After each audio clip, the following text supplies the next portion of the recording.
જે પર્યાવરણની મંજૂરી આપી એનો આ ડોક્યુમેન્ટ આપણે જોઈ રહ્યા છીએ. એમાં તમામ કેટલા ધાતુઓ એમાંથી પેદા થવાના છે, મળવાના છે.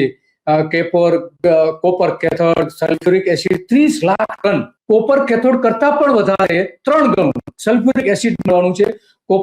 કોપર વાયર 5 લાખ ટન મળવાનું છે. ફોસ્ફેટિક એસિડ 5 લાખ ટન છે.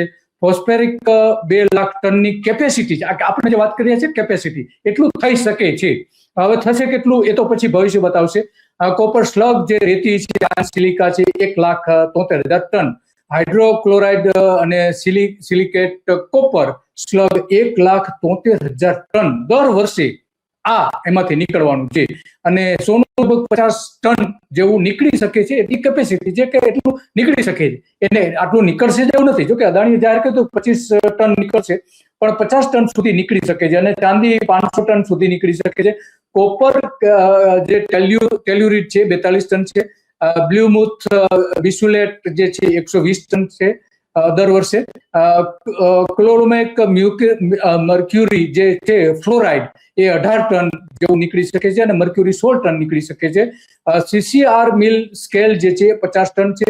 અને હમણાં જે જમીન આપવામાં આવી છે એ લગભગ 256 હેક્ટર છે. અને એમાં 102 હેક્ટર જેટલી અત્યારે જમીન છે, અને બીજી જમીન જંગલની છે, અને બીજી જમીન પણ